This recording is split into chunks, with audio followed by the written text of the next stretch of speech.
Olá, galera esperta do Vem Aprender! Tudo bem aí? Estamos começando mais um dia de aulas. É novamente com muita alegria e conhecimento que daremos início a mais um dia letivo aqui pela tela da TV Educativa de Ponta Grossa. Mais uma vez, obrigada pela sua participação e da sua família. Esta parceria entre educação e comunidade é muito importante para o sucesso das crianças em seus estudos. Obrigada em nome de todos os profissionais da educação. Vamos lá! Agora é hora de estudar e aprender. Antes disso, vamos ver um pouquinho do que os nossos amigos estão fazendo em casa? Olha só estas imagens!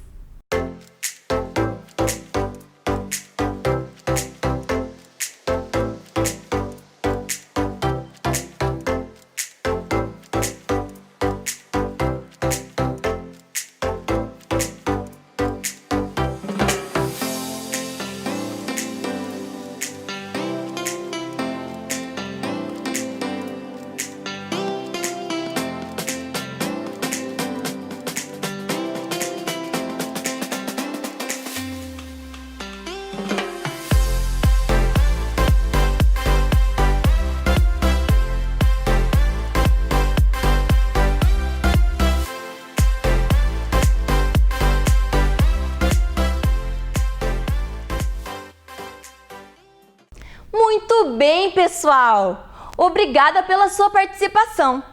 A dedicação de vocês faz tudo que os nossos CMEIs e escola estão fazendo valer a pena. Vocês são muito especiais. Parabéns! Pois chegou a hora de estudar. Estão preparados? Então, vamos começar! Você acompanha agora as aulas do segundo e do terceiro ano do ensino fundamental. Vamos lá? Vem aí, Ciências Humanas. Bom dia, crianças, todos bem? Sou a professora Fabíola e nesta manhã estaremos juntos para mais uma descoberta em Ciências Humanas. Serão os pontos turísticos do Paraná. Teremos dois objetivos nesta aula: relembrar a importância dos pontos turísticos para as cidades e conhecer e reconhecer alguns dos pontos turísticos do Paraná. O nosso mundo é repleto de pontos turísticos, mas o que significa ponto turístico? Como vocês estão podendo observar por estas imagens, que com certeza vocês já viram pela TV, em panfletos ou, quem sabe, até pessoalmente.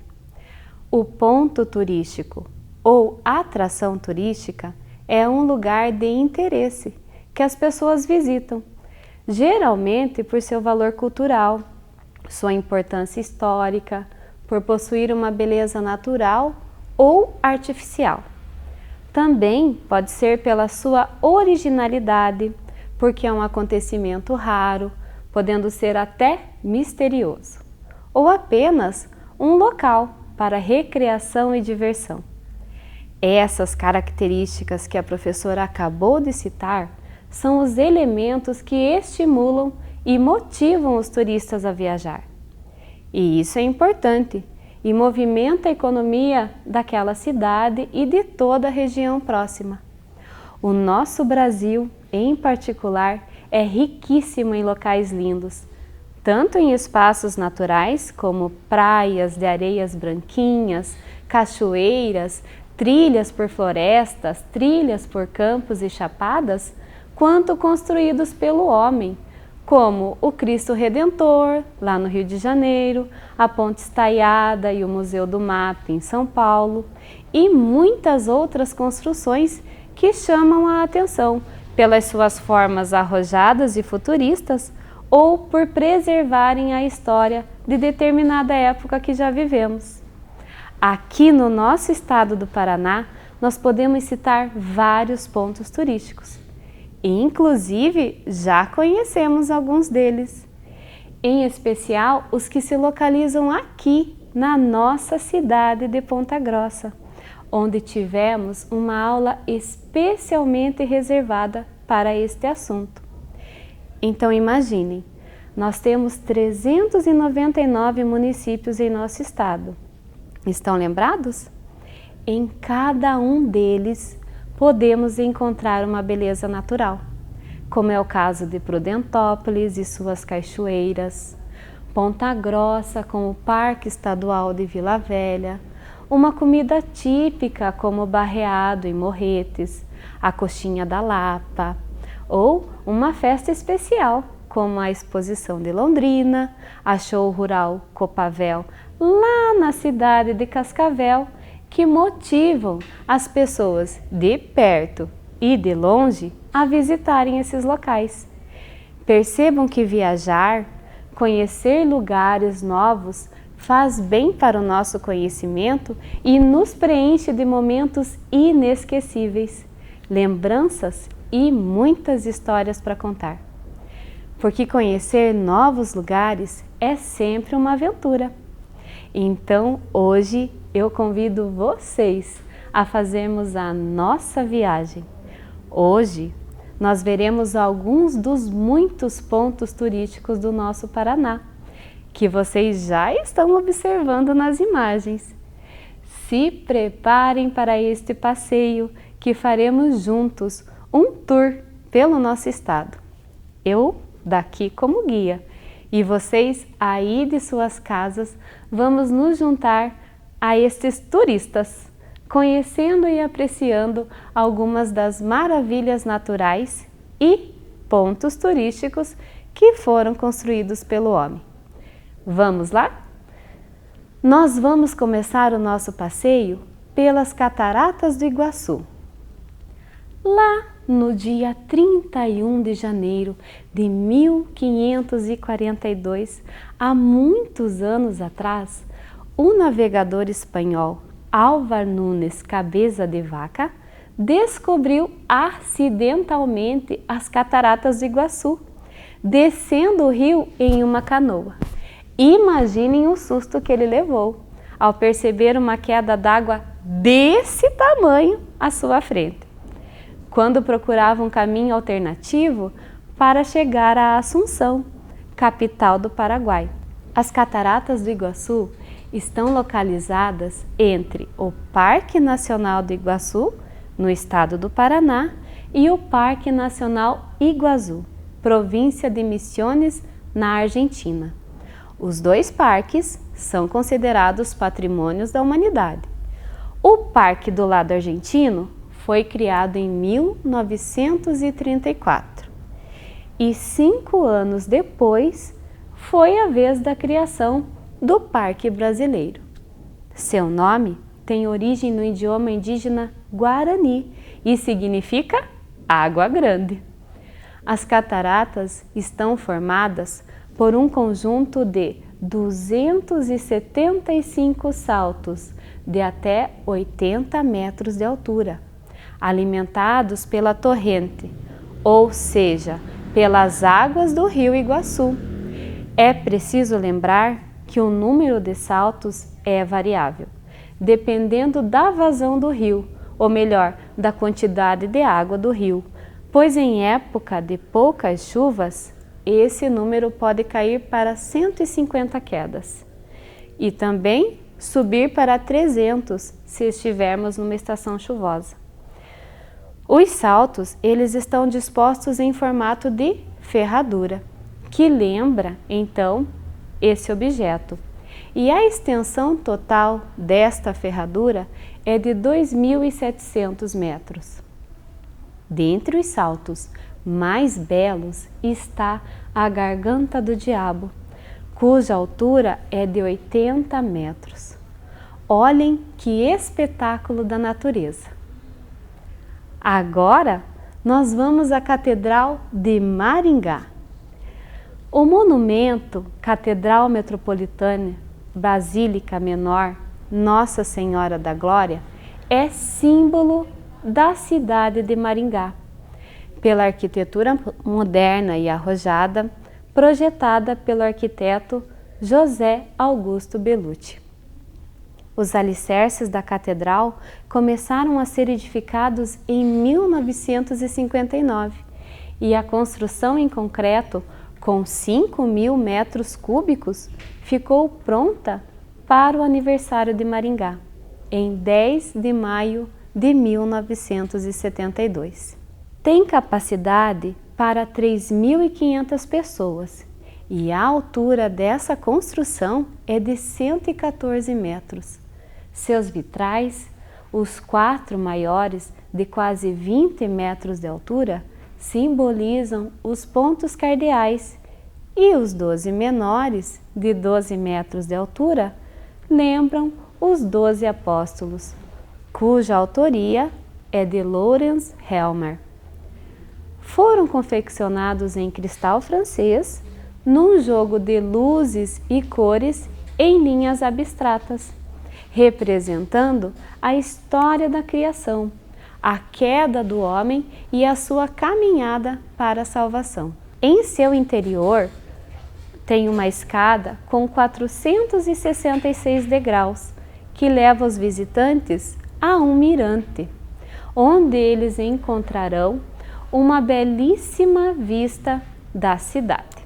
A primeira missa na Catedral Inacabada foi em 31 de dezembro de 1972, realizando-se a sua consagração no dia 3 de maio de 1981. Uma construção lindíssima. Agora, a nossa próxima parada é o Parque Estadual do Guartelá. Segure no seu sofá para não cair. Localizado lá no município de Tibagi, a 200 quilômetros de Curitiba, o Parque Estadual do Guartelá abrange uma área de 798,97 hectares, em meio à vegetação nativa, quedas d'água, corredeiras, formações areníticas, vales e inscrições rupestres de aproximadamente 7.000 anos atrás. Administrado pelo Instituto Ambiental do Paraná, o IAP, o parque ele é cortado pelo rio Iapó, onde então está localizado o Cânion Guartelá. Ele é o 6º maior do mundo em extensão e o único com vegetação nativa. O Parque de Guartelá leva o seu nome em função da crença de que tesouros eram guardados nas paredes do cânion. Guarda-te lá, diziam os antigos moradores.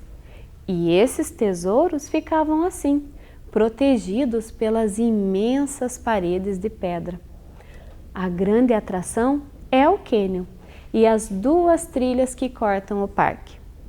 A trilha básica e a trilha das pinturas rupestres.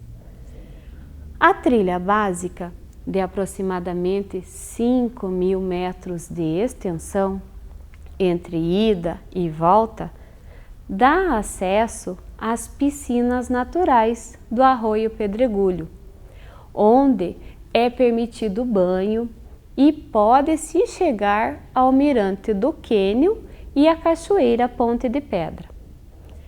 Para percorrer essa trilha, o horário limite de início da caminhada é de 16 horas e não é necessária a contratação de guias. Já a trilha das pinturas rupestres é feita com um guia contratado pela própria pessoa, lá no centro de Tibagi. Esse passeio percorre aproximadamente 7.500 metros, também entre ida e volta. E por ela se chega às piscinas naturais, às pinturas rupestres e ao portal de rochas areníticas, além de vários mirantes naturais. Essa trilha não pode ser feita em dias chuvosos e para a preservação do local, o percurso da trilha das pinturas rupestres é aberto para somente 40 visitantes por dia, sendo 20 no período da manhã e mais 20 no período da tarde. O percurso ele pode ser feito em grupo, de no máximo 10 visitantes e um guia responsável. No local, eles são preservadas algumas espécies ameaçadas de extinção, entre elas o tamanduá-bandeira, o macaco bugio, o lobo-guará, a jaguatirica, a lontra, a mão-pelada, onça-parda, paca e cutia. O visitante também poderá observar uma grande variedade de aves, como urubu-rei, gavião-pombo-grande, papagaio verdadeiro e entre outros. A vegetação é composta por campos, trechos de cerrado e também florestas com araucárias. Outro espetáculo natural, não é verdade? E a nossa próxima parada é uma cidade turística. Isso mesmo, a cidade da Lapa. Você sabia que bem próximo de Curitiba está uma das cidades mais importantes da história do Brasil? Isso mesmo, a encantadora cidade da Lapa, que participou de um dos capítulos mais importantes na consolidação da República, localizada aqui, nos Campos Gerais paranaenses, a cerca de 70 quilômetros de Curitiba. A cidade da Lapa é linda e cheia de memórias. A cidadezinha tem como base de sua economia a atividade agropecuária. Porém, tem atraído cada vez mais turistas que ficam encantados com a sua beleza, emoldurada por ruas de pedras e suas históricas casas coloniais. Foi fundada em 1769. A cidade da Lapa é uma das cidades mais antigas do Paraná. Sua origem deve-se à passagem dos tropeiros, que atravessavam a região e faziam da localidade uma de suas paradas. Já ouvimos uma história parecida, né? Isso mesmo. A Lapa teve o seu início como Ponta Grossa. Os tropeiros ficavam então na cidade por cerca de 6 meses. Esta parada acontecia no período chamado de invernada do gado, quando esses animais, que eram levados até Sorocaba, descansavam e engordavam. Entre janeiro e fevereiro de 1894, a Lapa foi palco do capítulo mais marcante de sua história. Na ocasião, a pequena cidade resistiu heroicamente à investida das tropas federalistas, que tentavam chegar à capital da recém-declarada República do Brasil. Esta resistência durou 26 dias e esse famoso combate foi chamado de Cerco da Lapa. Assim, as forças de Floriano Peixoto tiveram tempo suficiente para se reforçarem em Itararé, no estado de São Paulo, onde então impediram que os revoltosos chegassem à capital, no Rio de Janeiro. É um dos capítulos mais importantes do estado do Paraná e da nossa história nacional. Visitar a Lapa e não conhecer a sua história é praticamente impossível, pois a Lapa está intimamente ligada à sua história e seus principais atrativos remetem ao Cerco da Lapa. E agora vamos conhecer alguns pontos turísticos da nossa capital. nós vamos visitar apenas 3 aqui em Curitiba. Mas a cidade nos oferece várias outras atrações, entre parques, monumentos, feiras e muito mais. Vamos iniciar dando uma boa olhada no Jardim das Sensações, que fica no Jardim Botânico. Há meses atrás, quando falávamos das grandes cidades paranaenses, a professora comentou sobre ele. Vocês estão lembrados? Que bom! O Jardim das Sensações é um circuito de 200 metros com plantas nativas, aromáticas e medicinais, que ficam bem ao alcance das mãos dos visitantes. Nós podemos e somos convidados a sentir a textura das plantas e observar outras características de formas diferentes, por meio do tato, do olfato e da audição. O turista também pode, se quiser, vendar os seus olhos e, com isso, estimular ainda mais esses sentidos, como a audição, por exemplo, durante a trilha, para não se chocar com ninguém. Por isso que nós percebemos esses corrimãos ao longo de todo o caminho. Assim, o parque pode garantir a segurança de todos. Nas placas de identificação das plantas, encontramos a mesma descrição em braille, para que os deficientes visuais possam conhecer as características das espécies, e o parque também oferece monitores, que ficam à disposição para esclarecimento de questões que possam surgir ao longo do percurso. Ao redor do parque, nós podemos notar que há uma mata preservada, com várias espécies nativas, inclusive conseguimos ver um pinheiro araucária. E por falar em pinheiro, no centro do parque há uma exposição especial sobre o desenvolvimento do pinheiro araucária. O visitante pode observar uma pinha, que é a semente do pinheiro, que no caso é o pinhão.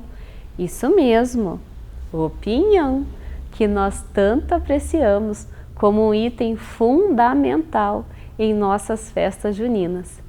É a semente desta árvore nativa que depois consegue atingir até 60 metros de altura, aproximadamente. E também é o alimento favorito de uma espécie de ave, símbolo do nosso estado, que é a gralha azul. O atendimento deste parque acontece de terça a domingo, sendo que o espaço ainda é aberto a visitas escolares, por meio de agendamento, e recebe aproximadamente 15.000 pessoas por mês. Inclusive, notem que os turistas permanecem apenas no espaço da trilha. Todos os outros jardins com flores e plantas, incluindo o lago e uma pequena cascata, ficam apenas ao alcance dos olhos. Assim, o Jardim das Sensações possibilita um lazer somado ao aprendizado e ao respeito à natureza. Chegou a vez do Parque Tanguá. Inaugurado em 1996, o Parque Tanguá certamente é um dos cartões postais mais bonitos da cidade de Curitiba. Está localizado em uma antiga pedreira e, por muito pouco, não se tornou uma usina de reciclagem de caliça e lixo industrial. Isso mesmo. Depois que desativaram a pedreira, o local foi destinado à construção de uma usina de reciclagem. Ainda bem que o projeto não foi efetivado, e no lugar do que seria uma usina, foi implementado o que se tornaria um dos parques mais belos do Brasil. E além de um parque bonito, o Tanguá também protege o meio ambiente, pois ele faz parte do projeto de conservação da bacia do Rio Barigui. Um rio que tem suas nascentes nas proximidades de Curitiba, no município de Almirante Tamandaré, ocupando uma área de 235 mil metros quadrados. O Parque Tanguá tem como intuito preservar as áreas verdes ao longo das margens do Rio Barigui. Também tem como objetivo ajudar no controle das enchentes na cidade. A parte superior do parque é a parte mais bonita e preferida pelos frequentadores do Parque Tanguá. É onde está o Jardim Poti Lazaroto, com seu belo jardim francês. E também existe uma cachoeira artificial. Na verdade, duas, se contarmos com a Cachoeira Grande, que é avistada só lá de baixo. É na parte superior do Tanguá que estão alguns dos mirantes do parque. De lá é possível ver uma vista panorâmica da região norte de Curitiba.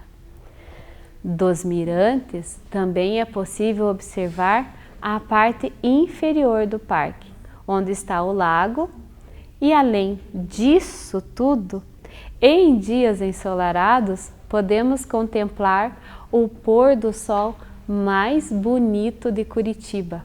Quando está acontecendo, então, o pôr do sol, o Tanguá proporciona um verdadeiro espetáculo, pois o espelho d'água refletindo o céu com seus tons laranja do chafariz do Jardim Poti Lazaroto forma um cenário realmente lindo.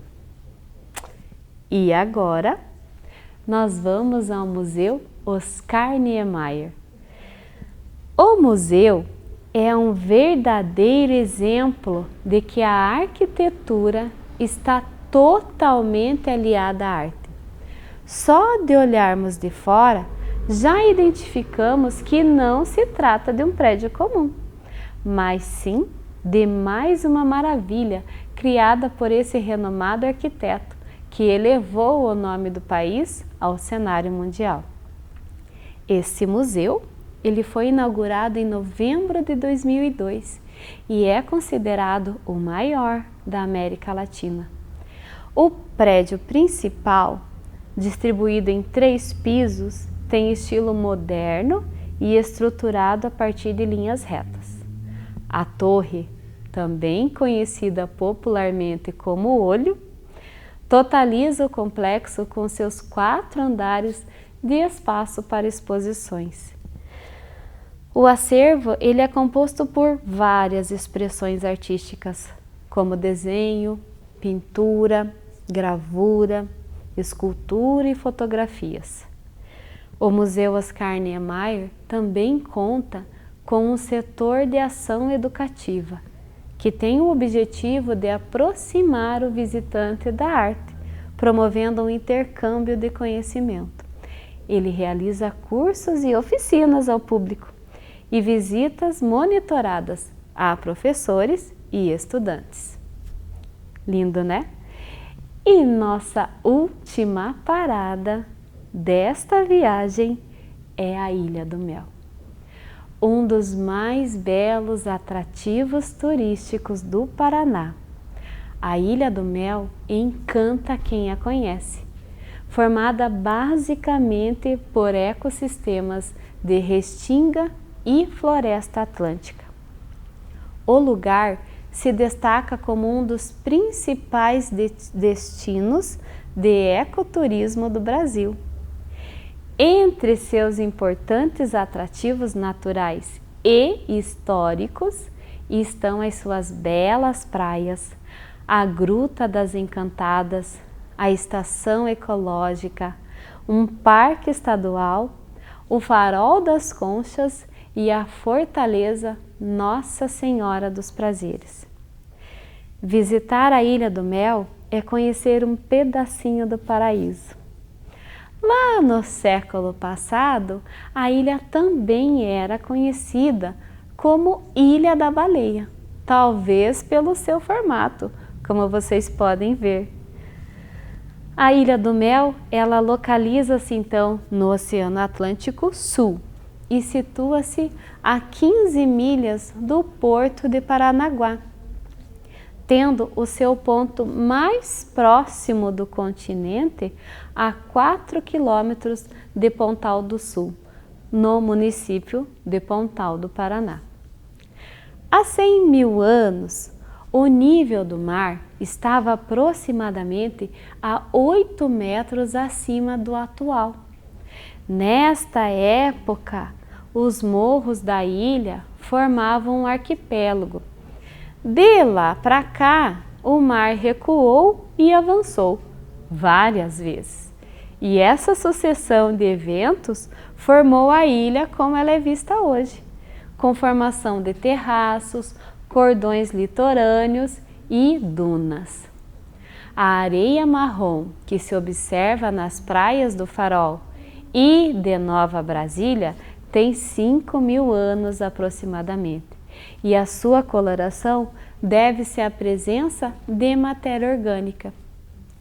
Boa parte da ilha é reserva ecológica, tombada pelo Patrimônio Histórico em 1975 e também é administrada pelo Instituto Ambiental do Paraná desde 1982. A ilha tem 5 vilarejos: Fortaleza, Nova Brasília ou Brasília, Farol, Praia Grande e Encantadas. Não há ruas ou estradas, apenas trilhas. E a travessia para a Ilha do Mel é feita por barcos que saem de Pontal do Sul ou de Paranaguá. E assim nós chegamos ao fim da nossa viagem, por algumas atrações de nosso estado. Vocês gostaram? Viram quanta curiosidade se esconde aqui, bem pertinho de nós e de nossa cidade? Por isso que viajar e conhecer outros lugares faz tão bem. Mas, como um bom turista, você deve sempre lembrar-se de respeitar as normas de cada local e, principalmente, preservar os espaços para que mais pessoas possam aproveitá-lo. Então, depois dessa viagem agora, vamos nos localizar no nosso mapa para saber onde nós estivemos nesta super viagem? Então, lembrando lá que nós começamos pelas Cataratas do Iguaçu. As cataratas, elas se situam em Foz do Iguaçu, bem aqui, ó, na pontinha do nosso mapa. Vai ficar até meio tortinho aqui. As cataratas, então, são aquelas maravilhosas quedas d'água, considerada um patrimônio da humanidade. Logo depois de termos visto as cataratas e as suas belíssimas quedas d'água em formato de ferradura, nós subimos para a cidade de Maringá. Maringá também reserva muitos encantos enquanto cidade, mas nós visitamos a Catedral. Estão lembrados? Então, Maringá, aqui no norte do nosso Paraná, exatamente aqui na nossa bolinha. Olha, nós fomos lá até o norte e conhecemos aquela belíssima construção, então, de 114 metros de altura e com capacidade para 5 mil pessoas, aonde então você tem um mirante, né, para observar a cidade de Maringá e também toda aquela arte moderna que podemos encontrar na catedral. Logo depois disso, nós fomos ao Cânion Guartelá, isso mesmo, aquele local, uma belíssima obra da nossa natureza, né? Onde aqueles paredões de pedra são cortados pelo rio Iapó. O cânion de Guartelá, ele está na cidade de Tibagi, aqui ó, próximo a nós. Por isso que a professora fala, aqui bem pertinho da nossa cidade, nós temos locais belíssimos para visitar. Então o cânion é esse local de preservação de espécies nativas, de animais ameaçados em extinção, como vocês puderam observar, e bem um local convidativo para uma trilha, para um momento com a natureza, né? Ouvindo o som dos pássaros e das águas. E nossa próxima parada foi em uma cidade histórica. Isso mesmo, a Lapa, ela é toda ela cheinha de história, desde as suas ruas ainda de pedras até seus casarões ainda no estilo colonial. E a Lapa, ela está aqui próximo a Curitiba, exatamente aqui, ó, nesse pontinho. Então, a Lapa, ela foi muito importante, como vocês puderam ouvir, para a história do nosso Brasil e aqui também do nosso Paraná, com o fato muito importante conhecido como Cerco da Lapa. Então, nós chegamos na nossa capital. Aqui nós vamos ter 3 pontos turísticos que nós avistamos. O Jardim das Sensações, que é então esse espaço lá no Jardim Botânico, onde você pode ter esse contato mais próximo da natureza com as suas mãozinhas, né? E também, se quiser uma experiência de olhos vendados, pode. Então, estão aqui na nossa cidade de Curitiba, o Jardim das Sensações. Um local, então, que você tem um contato com a natureza, aprende sobre as espécies vegetais, pode experimentá-las, cheirar e tudo mais. Então, fomos ao Parque Tanguá. Desculpe, não foi ao museu. Lá no parque, então, era aquele local que ia ser, então, uma usina de reciclagem, mas se tornou um belíssimo parque que vocês puderam observar com cachoeiras, trilhas para caminhada, espaço em contato com a natureza, também uma lanchonete, se você quiser fazer um lanche, aqui na nossa capital. E o Museu do Olho foi a nossa próxima parada. O Museu do Olho, então, vocês já sabem porque ele recebe esse nome, né? Uma das suas construções tem o formato de um olho e foi algo assim muito bonito para a arte, onde você percebe que a arte, então, ela pode ser muito bem aliada à construção, né? Ou seja, ficou aquele espaço maravilhoso onde hoje é usado para exposições de fotografias de artistas renomados, né? E assim também podendo ser visitado por você, pela sua família, pelas escolas e tudo mais. Aqui na nossa capital de Curitiba. E por último, nós fomos até a Ilha do Mel. Aqui no nosso litoral paranaense, a Ilha do Mel, então, ela pode também, né, no século passado, como a professora falou, ela foi conhecida há um tempo pela Ilha da Baleia, por causa desse formatinho que ela tem, parecendo uma baleia. E com muitas reservas naturais, um espaço onde ele é totalmente preservado, né, sem ausência de estradas, apenas trilhas para caminhadas e contato com a natureza. A Ilha do Mel, ela está aqui, bem pertinho de Paranaguá, aqui no nosso litoral, certo? Então, eu espero que vocês tenham gostado dessa nossa viagem, sintam-se convidados a conhecer esse nosso Paraná, que é tão bonito, começando aqui, pela nossa cidade, certo? Um super beijo para vocês, obrigada pela participação e até a próxima aula. Tchau, tchau! Vem aí, Ciências da Natureza. Fala galera, agora é hora de Ciências na Tela. E aí, galerinha do segundo e do terceiro ano, estou muito feliz em estar aqui com vocês para mais uma aula de Ciências da Natureza. Mas antes de começar a nossa aula, vamos relembrar as 3 palavrinhas fundamentais para sermos bons estudantes e cientistas. Então, se liga na telinha!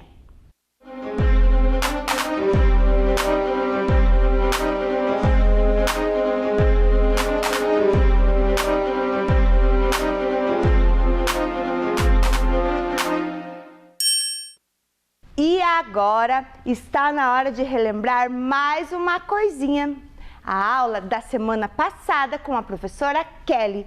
Você se lembra sobre o que a professora Kelly falou? Sim, sobre a Lua. Ela falou que a Lua tem 4 fases. Lembram dessas fases? Nova, crescente, cheia e minguante. A professora Kelly também explicou para vocês que a Lua é um astro luminoso, ou seja, não tem luz própria. E como nós enxergamos ela olhando para o céu? Com a luz do Sol. É o Sol que ilumina a Lua. E a parte da Lua que está iluminada pelo Sol é a parte que nós conseguimos ver aqui da Terra. Ela falou também que a Lua influencia em várias coisas aqui no nosso planeta, como, por exemplo, nas marés. Lembraram sobre tudo isso? Muito bem! Então agora nós já podemos começar a aula de hoje. Mas antes de começar a aula de hoje, nós temos que ver sobre o que nós vamos falar. Então se liga na telinha para a gente ver os nossos objetivos. Os objetivos da aula de hoje é reconhecer o uso dos 5 R's. Repensar, reduzir, recusar, reutilizar e reciclar. E o consumo consciente para um ambiente mais saudável. Nossa, quantos R's! Calma, eu vou explicar tudinho para você.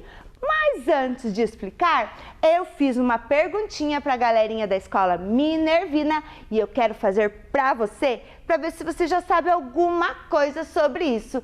Então se liga na perguntinha que eu tenho para você. Você já ouviu falar ou sabe o que são os 5 R's? E aí, já ouviu falar? Pensa aí que eu vou falar para vocês o que a galerinha da escola Minervina falou sobre isso. Olha só! A nossa amiguinha Vitória falou: sim, eu sei o que são os 5 R's. Repensar, reutilizar materiais para outra finalidade, reduzir o lixo que produzimos, reciclar, transformar o velho em novo. Recicle, gente! Ainda nos deu um recadinho. Nós temos o nosso coleguinha Kaelos. O Kaelos falou que os 5 R's são repensar, reutilizar, reciclar, recusar e reduzir. E que isso contribui para o descarte consciente dos resíduos. Olha só o que o nosso coleguinha Murilo falou sobre isso. Ele falou que os 5 R's são ações como repensar, reutilizar, reciclar, recusar e reduzir. As respostas estão coincidindo. E aí, será que essa galerinha acertou? E você aí de casa? Vamos ver no final da aula. Então agora vocês vão se ligar na aula para a gente ver se isso aqui, ó, está certo, ok? Então vem comigo que eu quero mostrar uma coisa para vocês. Olha só o que eu tenho aqui. Vocês estão conseguindo enxergar? É o nosso planeta Terra. E ele está feliz ou ele está triste? Ele está muito triste. E o que está acontecendo para que ele esteja assim, triste desse jeito? Ele está bonito, saudável, ou ele está com alguns problemas, chegando até a estar doente? Sim, o nosso planeta está muito doente e é devido a alguns fatores que estão acontecendo e alguns deles nós já vimos. Um dos fatores são as queimadas. Olha só, muitas florestas estão sendo queimadas pelo homem. E isso faz com que o nosso planeta tenha um aquecimento muito grande, tenha muita poluição e cause mal para ele. As queimadas são um dos fatores que deixa o nosso planeta triste e o nosso planeta doente. As queimadas prejudicam muito o nosso planeta. E nós aqui do Brasil estamos sofrendo muito com esse problema. Vamos olhar novamente o nosso planeta. O que mais que nós temos aqui? Observa, olha isso. Isso está simbolizando árvores cortadas. Muitas pessoas estão desmatando as florestas, né, para vender a madeira, né, até mesmo para fazer algumas plantações, e isso está fazendo com que o planeta fique doente. Então, o desmatamento é uma coisa que ajuda também a acabar com as florestas do nosso planeta. Então, o desmatamento, que nós já vimos nas aulas sobre os biomas das florestas do nosso planeta, ele causa muito mal para a natureza. Olha ali, mais alguma coisa que você está vendo aqui que está fazendo ele triste? Eu estou vendo. Dá uma olhada nisso aqui. É normal? Não. Isso é poluição. E essa poluição causa muito mal ao nosso planeta. Ele sofre muito e até nós, seres humanos, e todos os seres vivos sofrem, porque a poluição, ela polui o ar, fazendo com que o nosso planeta fique cada vez com mais buracos na camada do ozônio, que tenha um aquecimento global e que nós não tenhamos boas condições para vivermos aqui no nosso planeta. Tem mais um probleminha aqui. E é sobre esse probleminha hoje que eu quero falar com vocês. Olha só, o probleminha que na verdade é um problemão e está deixando o nosso planeta muito doente. Observa ele e o que será que é esse problemão? É isso aí mesmo, olha só. O outro fator que está deixando o nosso planeta muito doente é o lixo.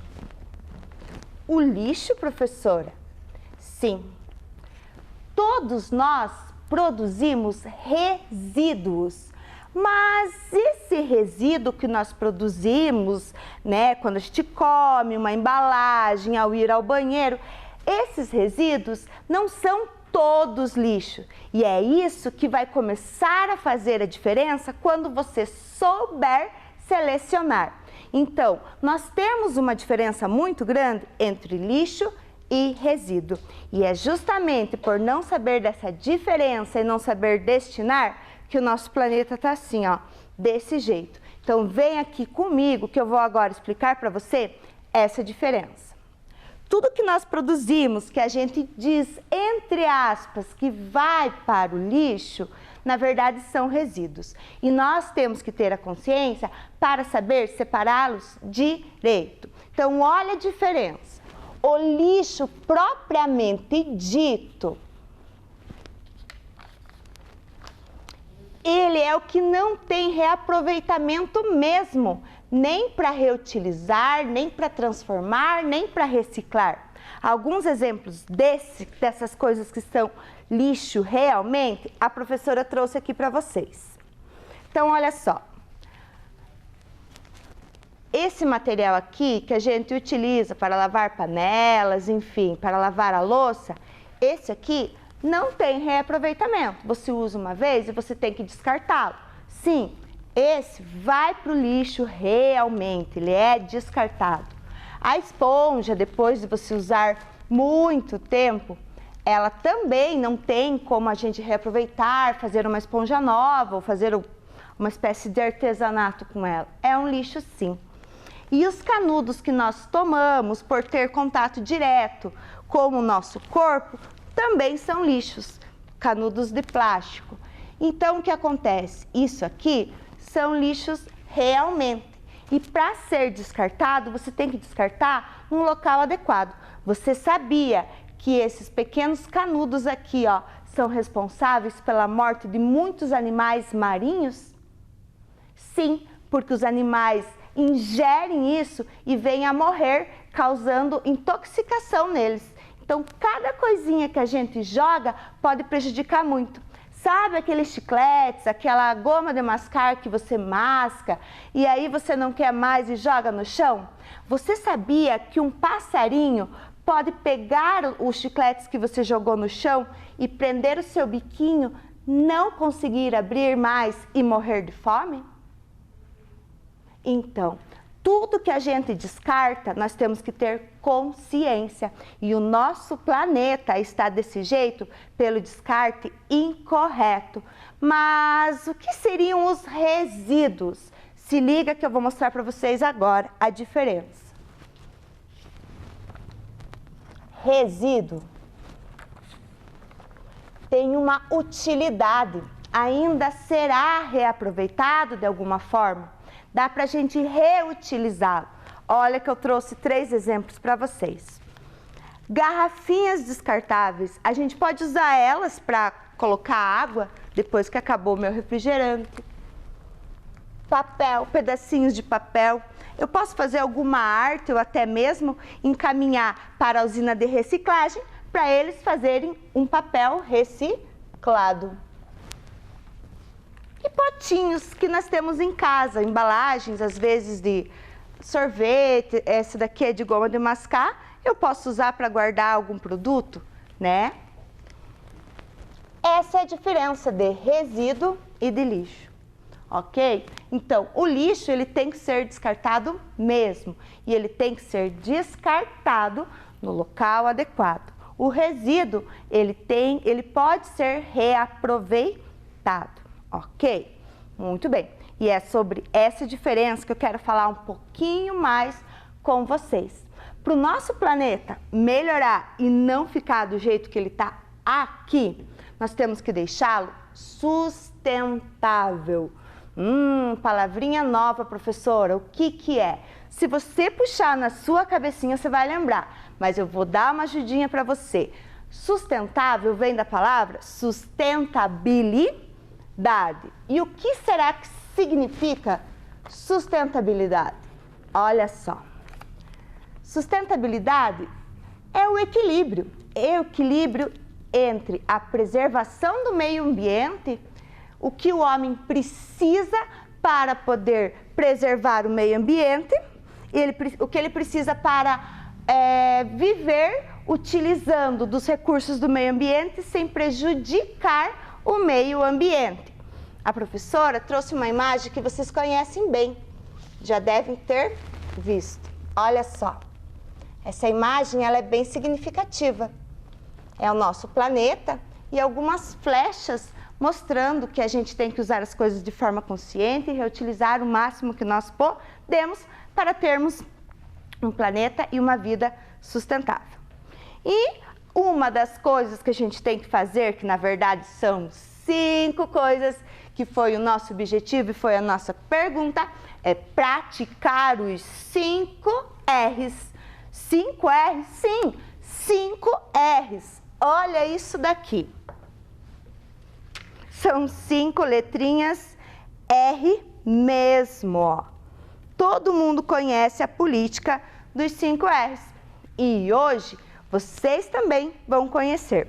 Os 5 R's são 5 palavrinhas fundamentais para a gente ajudar nosso planeta a melhorar. A primeira palavrinha, que começa com R, por isso o nome, os 5 R's, é repensar. Como assim, professora? Repensar na hora que você for adquirir um material novo, for comprar alguma coisa.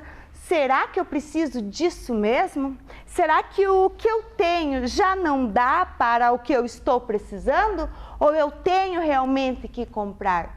Será que eu tenho que ser muito consumista e ter quanto mais coisas para ser melhor? Não, repensar, ver se realmente eu preciso daquilo para viver melhor. Isso vai ajudar aqui, ó, o planeta e você também a ser uma boa pessoa.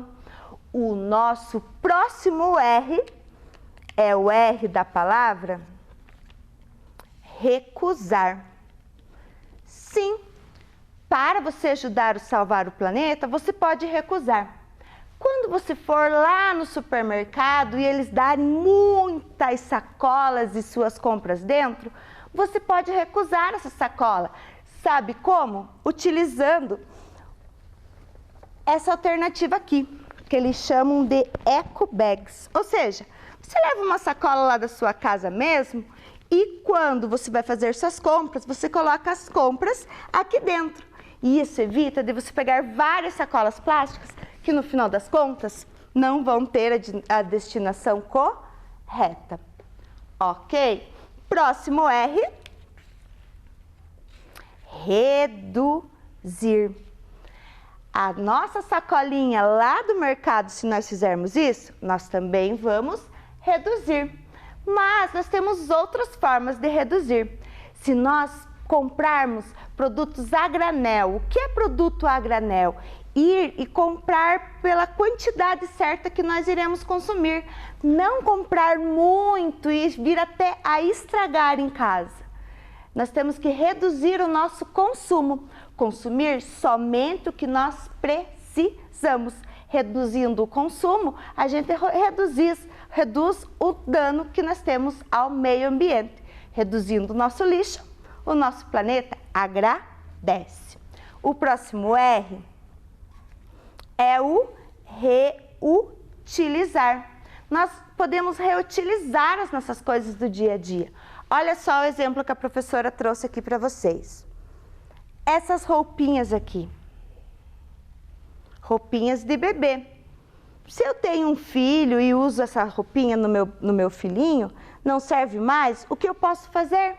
Eu posso guardá-la e doar para uma outra criança que vai precisar e não vai precisar, a família não vai precisar comprar outras roupinhas. Então, assim, a gente pode reutilizar as coisas. Outra forma de reutilizar são embalagens que a gente compra no supermercado. Essa embalagem era uma embalagem de doce. A professora reutiliza lá na sala de aula, lá na escola, para guardar lápis. Agora ela está vazia porque nós estamos no ensino remoto. Mas quando a sala de aula está cheia de criançada, isso aqui está cheio de lápis também. E o nosso último R é o reciclar. O reciclar é muito importante, porque se nós separarmos o nosso lixo da forma correta, nós vamos levá-lo às usinas de reciclagem, as pessoas que trabalham lá vão fazer a separação, elas vão fazer materiais com esses produtos e nós vamos eliminar muitos produtos que poderiam ir para o lixo. Olha só, aqui nós temos papel. Então, separando o nosso lixo, aqui nós temos o metal, que é na cor amarela. Já viram essas cores aqui? Cada cor significa um material. Aqui nós temos o plástico, que é na cor vermelha. Aqui nós temos o pneu. O pneu, na verdade, ele vai para a logística reversa. A fábrica de logística reversa é uma fábrica onde ela fabrica esse produto e ela tem um compromisso ambiental de recolher esse produto após o uso do consumidor. Para quê? Para que ela refaça novos produtos utilizando esse material para não prejudicar o meio ambiente. Na aula da manhã a gente vai falar bastante sobre isso. Olha, metal, plástico, sacolinhas de plástico e assim, aqui papel. Se eu separar todos esses lixos que eu tenho aqui no meu planeta, será que eu vou fazer bem ou mal para ele? Eu vou fazer bem. E se cada um fizer a sua parte, o nosso planeta vai ficar muito feliz, não ficará doente e nossa qualidade de vida vai aumentar muito. Depois, a professora vai destinar no lugar certo todas essas representações aqui, ok? Pronto, saiu todas as coisas que estavam prejudicando o nosso planeta, ou seja, ele está sendo curado. Então, vamos tirar aqui as ataduras dele.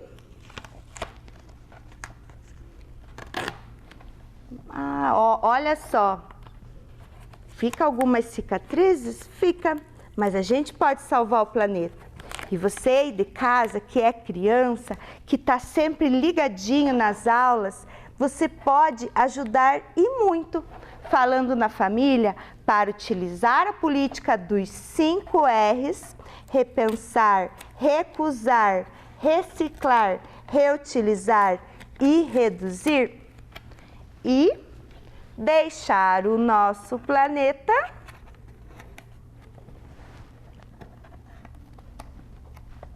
e olha só, o nosso planeta vai ficar feliz.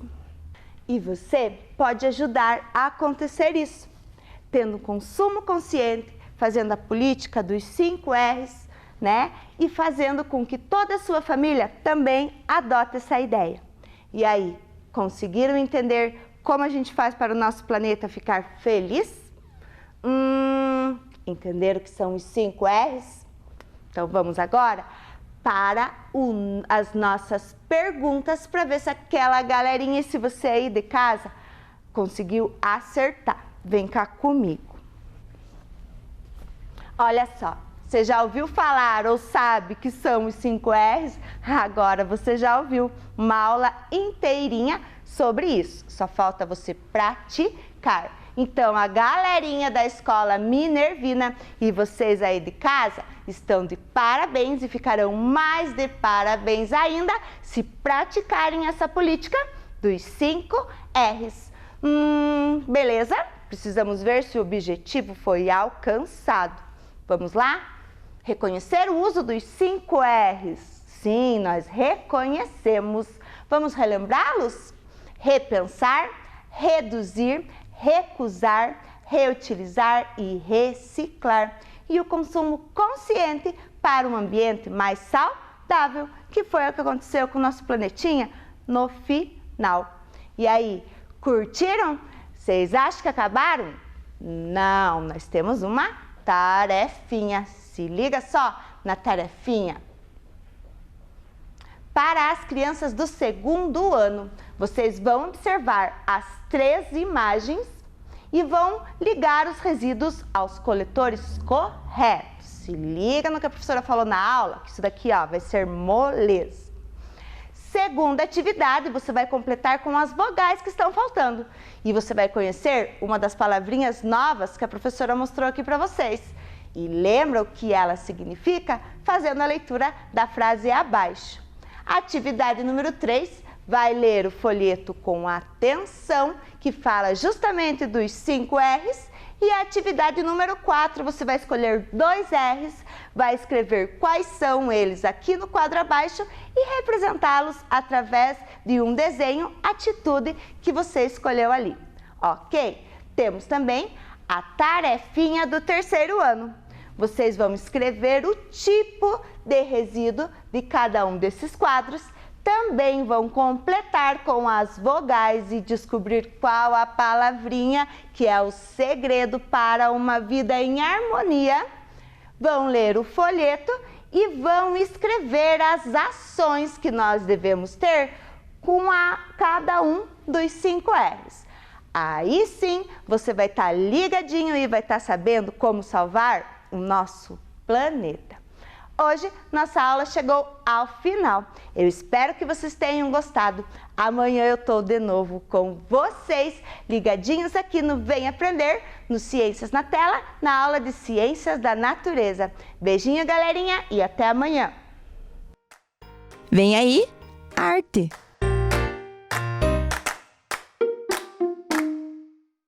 Olá, crianças! Tudo bem com vocês? Espero que estejam ótimos! O tema da nossa aula de hoje é gêneros musicais. Mas antes de começar, vamos ver os objetivos da aula? Entender que existem variados tipos de música e que a essa variedade damos o nome de gêneros musicais. Perceber que cada gênero musical possui características e instrumentos próprios para a composição das músicas. Bom, vou começar essa aula fazendo uma perguntinha para vocês. E o que é gênero musical? Pensa aí um pouquinho. Para explicar para quem não sabe o que são gêneros musicais, vou realizar algumas comparações. Vamos começar pelas árvores. Há uma imensa variedade de espécies, não é mesmo? Grandes, pequenas, volumosas. E as flores, com suas cores, formas, cheiros, tamanhos, muita variedade. Os cachorrinhos, que lindinhos, grandes, pequenininhos, peludinhos, sem pelo. Gatinhos fofinhos e queridinhos. Quantas diferenças, não é mesmo? Embora todas fossem árvores, cada uma pertence a uma espécie. Embora todas fossem flores, cada uma também pertence a uma espécie. Já os cachorrinhos e gatinhos, todos lindos e tão diferentes entre si, mesmo sendo cachorros e gatos. Agora, pense em nós, as pessoas. Veja quanta diferença e diversidade existe. E tem lugar e espaço para todo mundo. E na música não é diferente. Esse universo sonoro é muito mais que uma combinação de sons e silêncio. Música é algo que parece simples, mas você já parou para pensar em quantos estilos de música existem? E tanta diversidade pode nos ensinar várias coisas, como por exemplo, quando escutamos um pandeiro, já lembramos? Do samba, isso mesmo! E vocês sabem de qual país pertence todo esse ritmo? Sim, quem falou o samba acertou, do nosso Brasil. E esse é só um pequenino exemplo de tudo que a música representa e de todas as suas possíveis formas. Ela é utilizada para embalar festas, relaxar, refletir, se conectar com o sagrado. Quanta coisa boa! Uma composição musical reúne um conjunto de elementos sonoros. Mesmo que faça parte de uma categoria estrutural maior, ela torna-se única. Então, diante de tudo isso, os gêneros musicais são as divisões que organizam a enorme quantidade de produção musical feitas pelos seres humanos em diferentes tempos e lugares. Os gêneros musicais agrupam as músicas de acordo com as suas características, como instrumento, letra e o contexto. Enfim, poderíamos falar muito sobre esse assunto, mas eu quero lhe contar uma história de um amiguinho chamado Máximo, um ratinho muito simpático que vai acompanhar um pouquinho essa aula de hoje. Por meio de sua história, que está nesse livro, Máximo Músico passeia pela orquestra, uma história traduzida por Luciano Dutra. Numa noite gelada de inverno, um ratinho andava pela cidade. Seu nome era Máximo Músico. Ele estava com frio e por isso correu para perto de um prédio para se abrigar. Quando uma porta se abriu, ele não perdeu tempo não, entrou rapidinho. Dentro estava tudo escuro, mas mesmo assim ele conseguiu encontrar uma toca e dormiu. Na manhã seguinte, bem cedinho, o rato foi despertado por um som diferente. Era uma harpa, um instrumento musical. Uau! Máximo ficou vidrado naquele instrumento, sendo tocado por uma mulher que estava tão concentrada, tocando, deslizando seus dedos nas cordas que nem viu ele ali. De repente, Máximo ouviu outro som. Era o de uma flauta transversal. De repente, ele se assustou quando ouviu um estrondo, parecia um terremoto. Já estava até com medo, mas percebeu que era um homem tocando um instrumento enorme, um contrabaixo acústico. E dessa vez, o ratinho começou a escutar um violino. Ele ficou observando a musicista tocando aquele instrumento. Depois ficou tentado a fazer a mesma coisa com o bigode dele, sabe? Ele pegou assim o bigode e começou a fazer igual. Olha só que ratinho esperto! Andou mais um pouquinho e ouviu o som de vários instrumentos. A flauta, o clarinete, o trompete, o trombone. Puxa, quantos instrumentos! Foi um dia agitado. E aí, de repente, os músicos foram embora e o ratinho, muito cansado, dormiu. E de tão cansado, nem percebeu que os músicos voltaram. E também nem viu quando um público enorme chegou numa sala de concertos. Levou um baita susto quando o concerto começou. A sala de concertos estava lotada e os elegantes musicistas eram iluminadas pela luz dos refletores.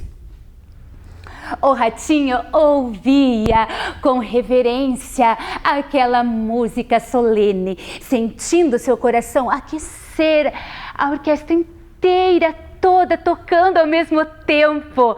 Max, um apelido carinhoso do ratinho, ele viajava ao som daquela música. Depois que a última nota soou, fez um instante de silêncio e a plateia explodiu exuberante. Bravo, bravo! Aplaudiram muito! Então, tudo terminou. Max estava tão fascinado que mal conseguia se mexer. Ele ficou com os olhos vidrados enquanto os artistas se cumprimentavam e iam deixando o palco. Que dia excelente! Agora vou ter histórias para contar, exclamou Max, muito animado. Acho que vou me deitar aqui novamente e descansar mais um pouquinho. E vamos ver o que acontece amanhã. Tiririm, tiririm, e a história chegou ao fim. E aí, galerinha do 2º e 3º ano, gostaram da história do ratinho Max? Por meio da história dele, podemos conhecer instrumentos da orquestra, a orquestra, que nada mais é do que um conjunto de músicos interpretando, utilizando diversos instrumentos, variadas obras musicais. Nas orquestras, os músicos e musicistas utilizam muitos instrumentos, como vocês estão vendo aí na tela. Os instrumentos são organizados e classificados por grupos. Vamos ver quais são? Instrumentos de cordas. Nos instrumentos de cordas, o som produzido pela vibração da corda que está sendo percutida, friccionada. Exemplo, violino, harpa, contrabaixo, violão. Instrumentos de sopro. O som é produzido pelo movimento do ar que se encontra ali no interior do instrumento. Exemplos, como vocês estão observando, a flauta, o clarinete, trompetes, tubas. E os instrumentos de percussão. Nesse tipo de instrumento, o som é produzido pela vibração provocada na superfície do instrumento. Essa vibração pode ser provocada pela mão ou com a ajuda de baquetas, como por exemplo, tambores, bateria, pandeiro. E ainda existem os instrumentos elétricos, mas eles não são tão usados nas orquestras. Observem aí na tela alguns instrumentos. Mas, falando em orquestra, vocês sabiam que nossa cidade tem uma orquestra sinfônica? Tem sim, e ela é linda. Vamos assistir um pouquinho? Apreciem a música e o som dos instrumentos. Tentem ouvir com atenção cada um deles, percebendo as diferenças que juntas formam essa música que encantou o ratinho Marcos da história, que conhecemos no início da aula.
Que lindo, não é mesmo? Eu amo e tenho certeza que vocês também gostaram muito.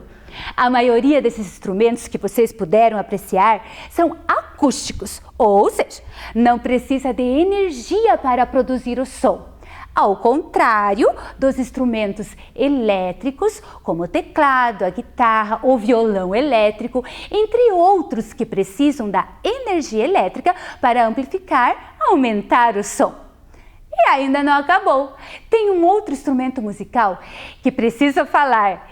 E eu posso adiantar que todos nós nascemos com esse instrumento. Adivinhem qual é? Quem falou voz acertou, isso mesmo.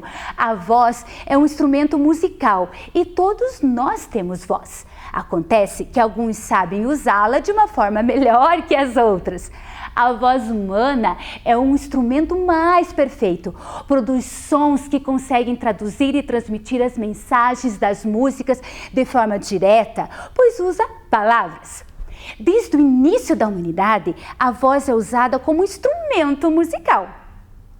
E deixa eu contar que ao juntarmos várias vozes, formamos um coral ou coro, que é um grupo de cantores distribuídos segundo a classificação de suas vozes: sopranos, contralto, baixo, tenor.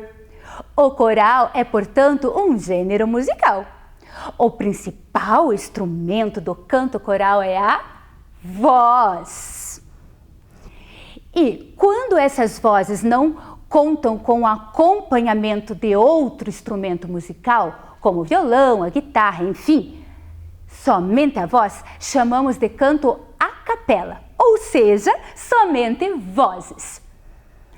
E não existe só um tipo de coral. Temos, por exemplo, coro profissional, são corais oficiais vinculados a instituições públicas ou a Secretaria de Cultura de um estado, de uma cidade. Coro de igreja, sem dúvida o mais antigo tipo de coro e responsável pelo desenvolvimento de boa parte dos corais. Tem muitas escolas que possuem coros. Quem sabe algum de vocês aí de casa façam parte de grupos assim? Que orgulho! E sabiam que a nossa cidade possui o Coro Cidade de Ponta Grossa? Vamos assistir um pouquinho? Maria, Maria é um dom, uma certa magia, uma força que nos alerta.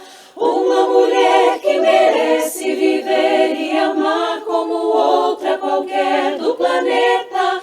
Maria, Maria é o som, é a cor, o suor, é a dose mais forte e lenta de uma gente que ri quando deve chorar e não vive, apenas aguenta. Muito lindo essas vozes! E quem tiver acesso à internet pode pesquisar e assistir outros vídeos, tanto do coro da cidade como da orquestra sinfônica. Ai, nossa aula já está chegando ao fim e eu quero lembrar todos vocês de fazer a atividade de casa. Essa mesma que está aparecendo aí na tela, aonde vocês vão classificar os instrumentos e também vão pintar o instrumento principal do coral. Ufa, quanto conhecimento! Vamos ver tudo o que aprendemos na aula de hoje? Existem muitos estilos de música e toda essa diversidade é categorizada em gêneros musicais. Os gêneros musicais são o agrupamento de músicas de acordo com algumas características, como os instrumentos, a letra e o contexto. A orquestra é um gênero musical onde o conjunto de músicos interpreta variadas obras musicais, utilizando diferentes instrumentos. O coral é um gênero musical onde vários cantores e cantoras interpretam a música utilizando as vozes. O coral pode ou não ser acompanhado por outros instrumentos, mas o principal é a voz. Bom, eu me despeço aqui. E como a nossa aula foi bem musical, deixo vocês com um vídeo que mostra um pouco das artes feitas pelos nossos alunos das escolas de Ponta Grossa. E não esqueçam, valorizem a arte e valorizem os artistas.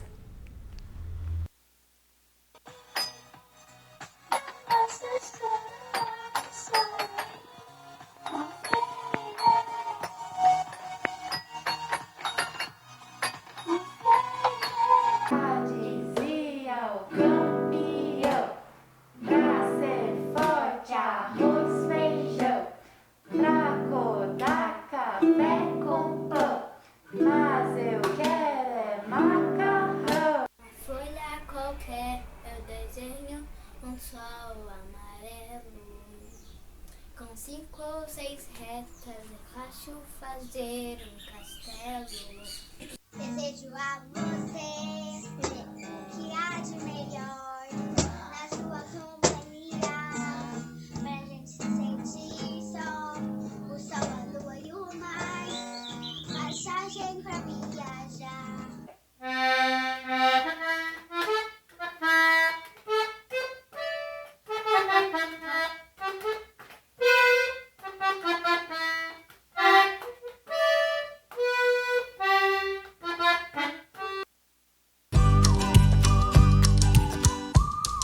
Beleza, pessoal? Chegamos ao final de mais um dia de aulas e muito conhecimento.